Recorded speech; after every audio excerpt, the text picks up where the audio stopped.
Hello, everyone. My name is Rebecca Starr. Today, I'm just going to ask you, what are your beliefs about food and physical activity? How do you think those beliefs have impacted your lifestyle today? As for me, I did not have too much thought about food or physical activity. I ate whatever was in front of me at the time. And when it came to exercise, I exercised sporadically.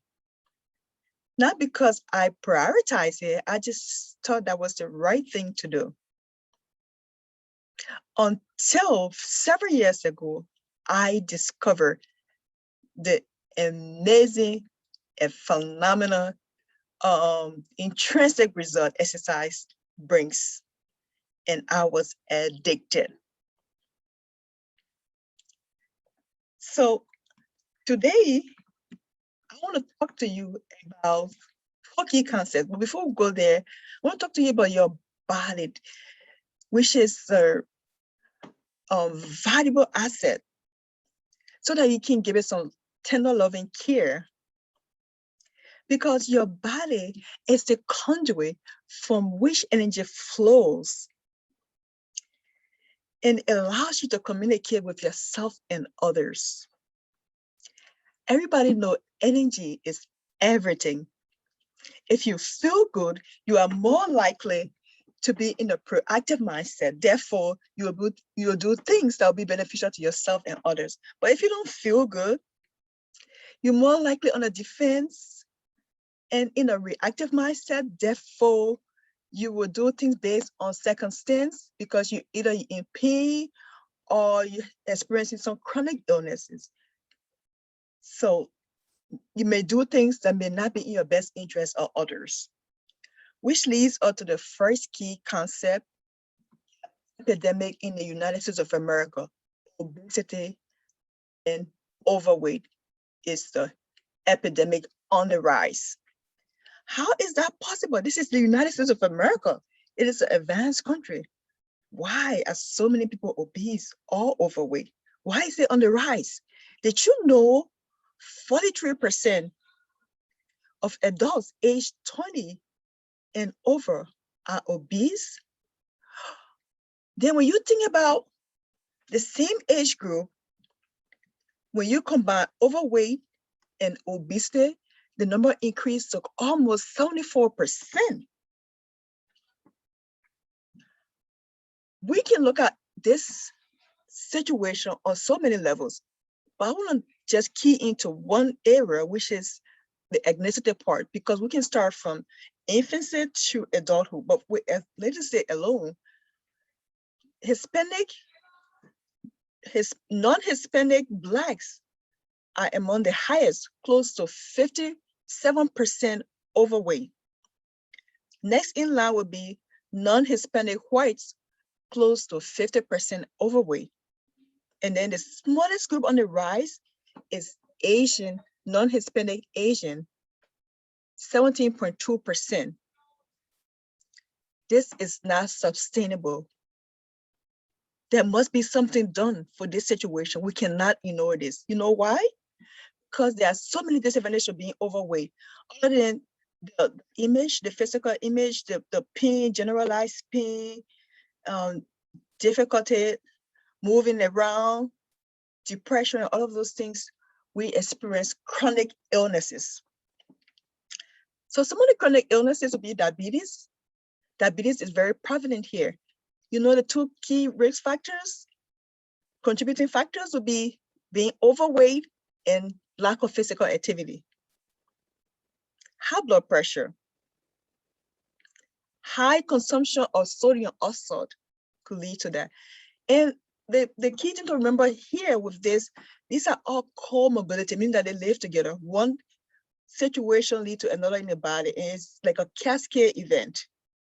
So for instance, because of the high blood pressure, it will make you more susceptible to stroke. And then from stroke, you go to the kidney, it could be kidney issues. And then because the heart is working so hard to compensate for everything else in the system to fuel your vital organs, you could have cardiovascular disease as well, your heart. So then we'll go to the colon cancer. High intake of red meat or heavy consumption of alcohol could lead to that. And then imagine if you don't have enough fiber and your poop is all clumped up in your large intestine, your colon, guess what? Over time, that could lead to cancer as well. I mean, all of the advanced age and hereditary factor, those are the contributing factor. And then because of being overweight also, you had difficulty breathing, it could block your airway, and then that will cause lack of sleep, sleep apnea. And you know we need sleep because it's during sleep, we need at least 6 hours of sleep. It's during sleep that we get to recharge spiritually. And not just that, when we get adequate sleep, we get to produce joy and recharge our energy for us to be able to function at our best. So it's important. With all this, there's good news. We can actually implement changes to change situation around. Exercise is one way to go. One of the two parts that we need to change things around. So aerobic exercise, such as running, walking, brisk walking, swimming, which is good on the joints, all of those things, cycling, those are all great exercises. And then you want to do aerobic exercise, which is just strength training, start from small to high intensity. The thing of exercising, start at your rate. I say start slow and go at your rate. Listen to your body. Do not compete. You want to be consistent. You want to do it on a regular basis. That's key. Do it regularly. Start slow and do it consistently. That's how you establish the addiction. And you will not stop ever because it's so phenomenal. So if you can establish that routine to lose 5 to 10 pounds of your total body weight, you will improve your overall health. And not just that, if you're taking medication for high blood pressure, for diabetes type 2, which is prevalent in the United States, all of those things, some people stop taking the medication totally, and other people just will not, they will return to the normal state.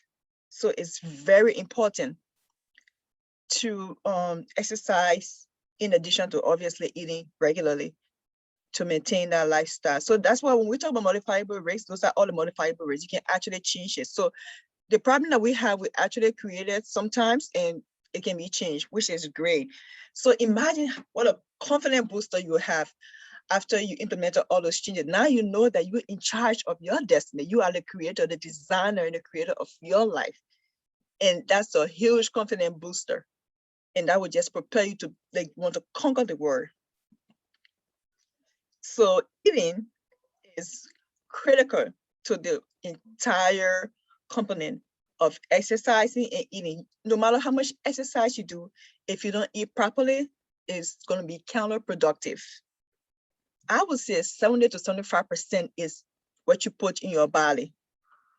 No matter how much exercise you do, if you're eating the wrong food, it don't matter.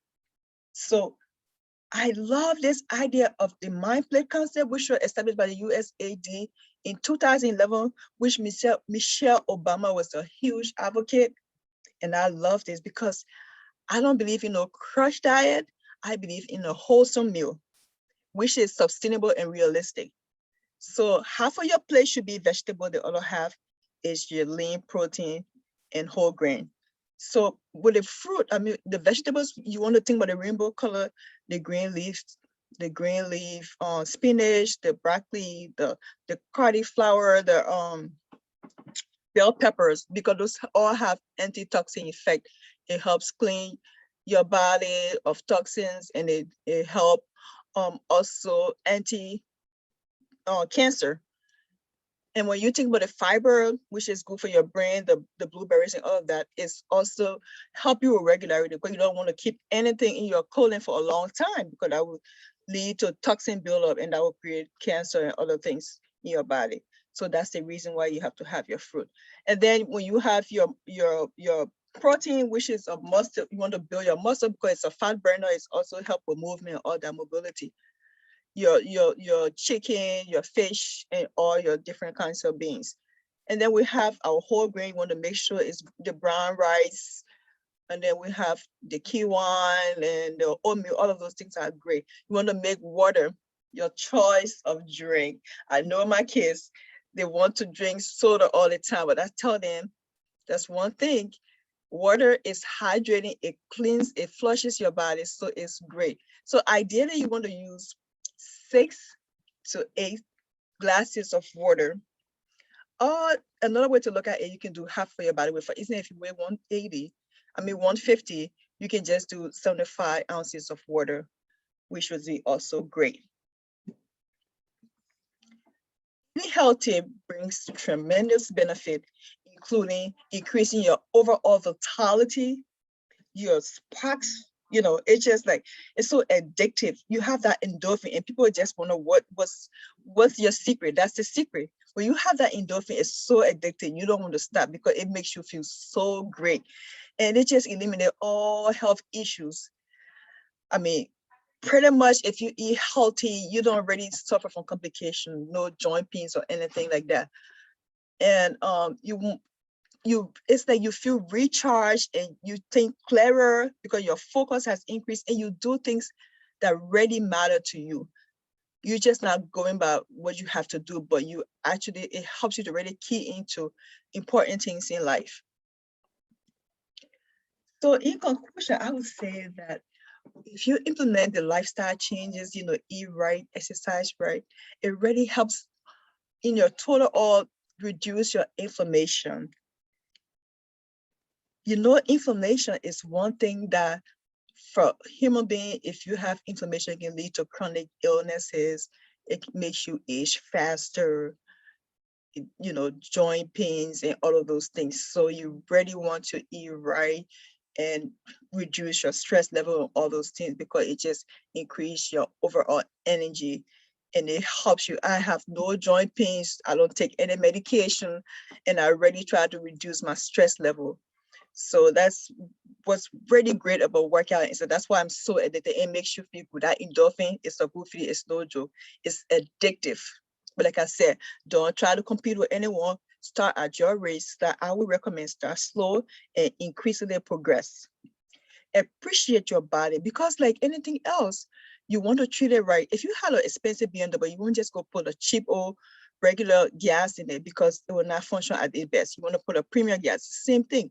Your body is very valuable. So you want to make sure you think about it as, when you think about food, think about it as fueling your body, not just anything. And when you eat the right kind of food, it's long lasting. You're not so hungry so frequently because all those fiber, the whole wheat, and all of those things they're very filling. It lasts for a longer time and it helps maintain your health, regulate all your vital organs at the optimal level. For me, I believe in a holistic mindset. It has to start from within and out. It must start with love for me. Love, if you love yourself, then you can love others. You cannot give something that you don't have. For instance, you cannot squeeze an orange juice or an apple fruit. What I'm trying to say is that you cannot give love if you don't have love yourself. So for you to give love, you must love yourself first. Deal with yourself, your mind, your body, and your spirit. Then that intrinsic value will be transferred externally, where there will be harmony, health, peace, and success. And to me, that's true prosperity. So what I did this morning, I went out and got my morning boost of energy by exercising because I'm training my endurance muscle. So I'm asking you today to just tune out the noise and focus on you. What muscles would you like to train? Is say your physical muscle, is say your mental muscle, is say your spiritual muscle, whatever muscle you want to train on. I'm here, I'm riding for you. Go ahead, do it your way, at your pace, because you matter, you are important. And I will see you again. Take care. Comment below what muscles you're working on. Let's go on. Do it because you matter.